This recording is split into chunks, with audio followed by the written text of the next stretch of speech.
Hello, my name is JC and this is Zadra Collective. Today we're going to be interviewing Trenton's own Rasheen Soul. How are you doing today? All right. Thanks for having me on the show. Yes, no problem. How are you feeling today? Are we feeling a little jittery, a little nervous? I'm always excited to be doing question and answers.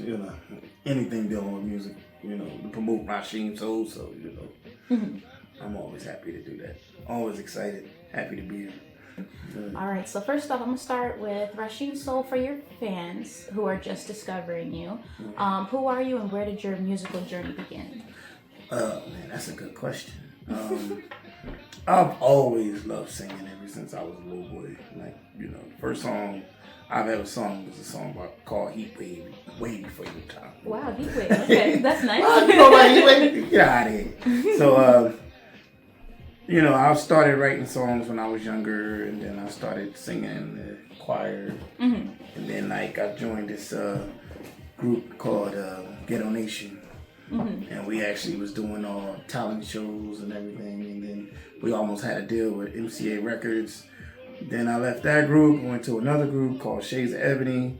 Was there for a couple of years. Then branched off and tried my first solo attempt, and it didn't work out. Oh no, what happened? Just didn't work out, just some things that I got with this producer named D Magic, and he kind of helped me be on my own because I was used to singing with a group. And he helped develop me as my own. Then he passed away. Rest in peace to D Magic. Then I kind of took a break for a while because music was just not where I wanted to go. Then fast forward a couple years later, and I realized that's what makes me happy, doing music. So I started singing again, and I started writing again, and led me back to this project I'm working on. Gotcha, absolutely. Okay, so my next question, being from Trenton, New Jersey, how did the city shape your sound, your story, and your grind, you would say?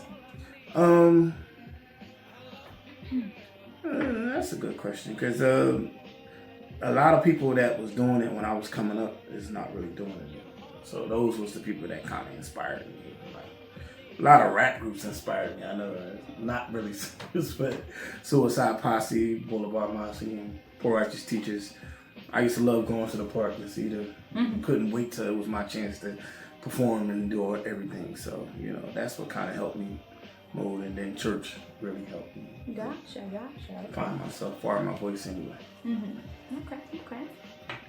And I'll say, how would you describe your sound to someone hearing your music for the first time? It's more like neo soul. Okay.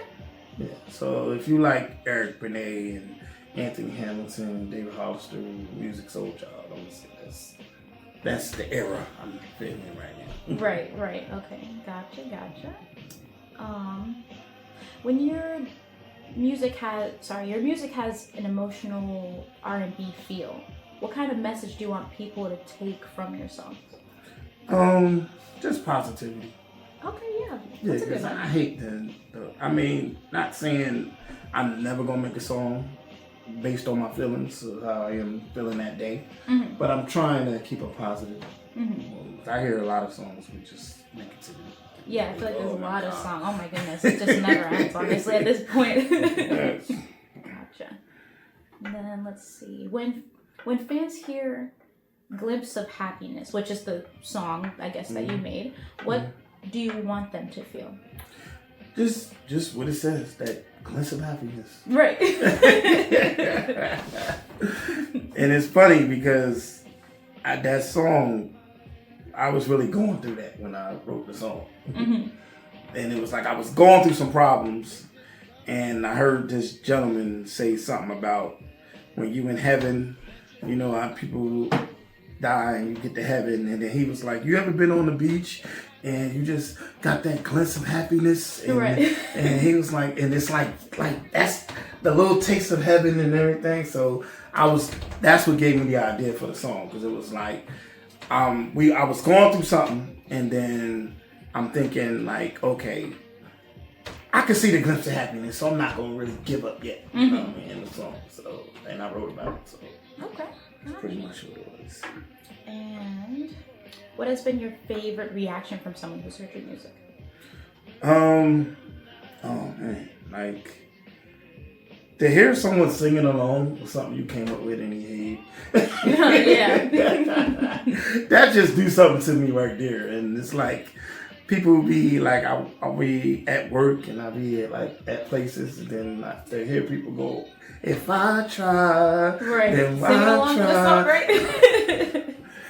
So first I thought he was clowning me, but they was like, no, I really like this song. Yeah. So I was like, oh, okay, all right, okay. So, that's a blessing right there. Exactly, yes. Gotcha. Let's see. R&B has changed a lot over the years. What do you miss about classic R&B, and what do you appreciate about today's sound? I really miss the soul singing. Everything is auto-tuned. And I'm sorry, I hate this new AI.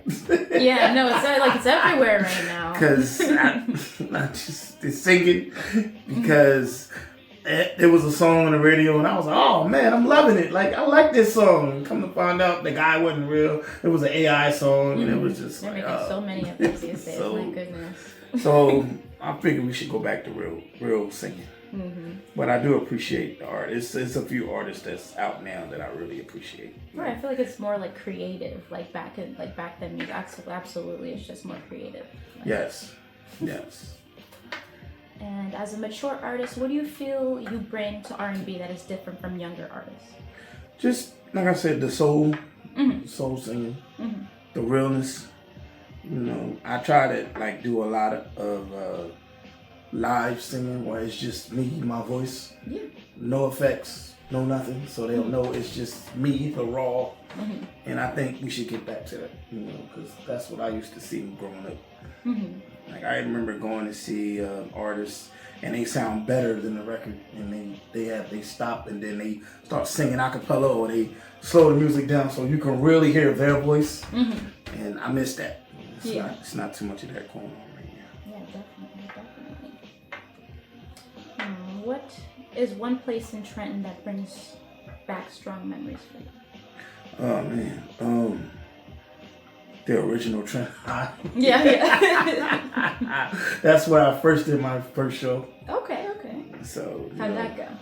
I bombed out. Oh, no. It was horrible, but because I continued to come back. But the last show I did there, it was just everybody was cheering, everybody knew who I was, so that was kind of great. And then it used to be Maxine's. I did a lot of shows. I headlined a lot of shows at Maxine's. It's kind of shut down now, and then City Gardens, Club XL. That was more like when I was coming up in my beginning stages. So I did a lot of shows there. So now I'm trying to, it ain't really too many spots in Trenton to go. So I've been trying to branch out to New York and Philly, stuff like that. Before going on stage or recording, do you have any rituals or routines? Nah, just vocal warm-ups. That's all. I try to do it a lot, so I don't think about it when I'm on stage. I don't think about it when I'm in the studio. Because when you're reading and you're trying, that's when you got room to stumble. But if I already got the song down pat, all I'm worried about is perfecting it. So I get in the studio. So. Where do you see Rasheen Soul going next? I just want to make good music because I love it. Whatever happens, happens. Because, when I was younger, I thought this music industry was something totally different than when I found out what it was. It was like, oh boy, that's what made me stop. I was like, I don't want to be a part of this. But when you really love something and you don't care where it goes, that's when you really get successful. That's what I believe. A wise man told me that if you get into the business, never do it for money. That's how once you're doing it for money, it's like... Yeah, do it for what you love, honestly. Yeah. So.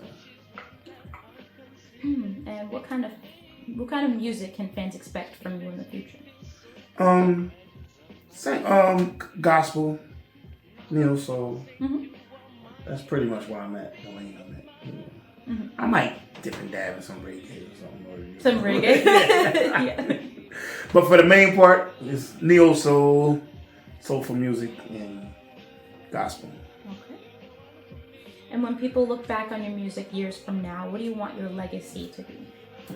That he can sing. Yeah, right. Exactly.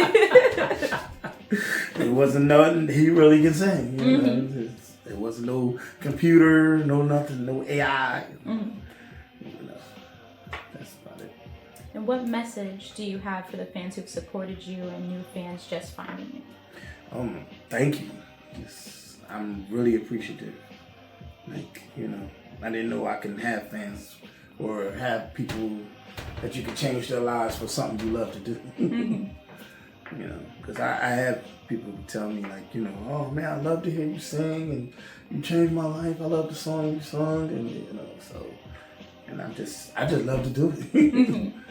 And the fact that I could get paid for it, that's why I need a manager. You're right, exactly. Because I got a lot of shows coming up this summer, and some of them getting paid for, and some of them not. But I'm excited about all of them. Yeah, no, it sounds like a bright future you got going on. Are you able to give us a sample of a little bit of your music? Yeah. I give you an oldie but goodie. Sure. You know. I got this feeling, and I just can't turn it loose. That somebody's been getting next to you.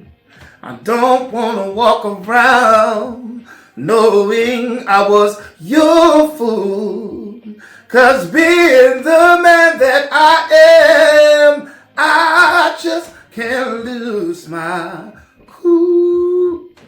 All right, clap it up, yes, that was amazing. Thank you. I can see the new everybody's gonna love that. Yes. You know, little something.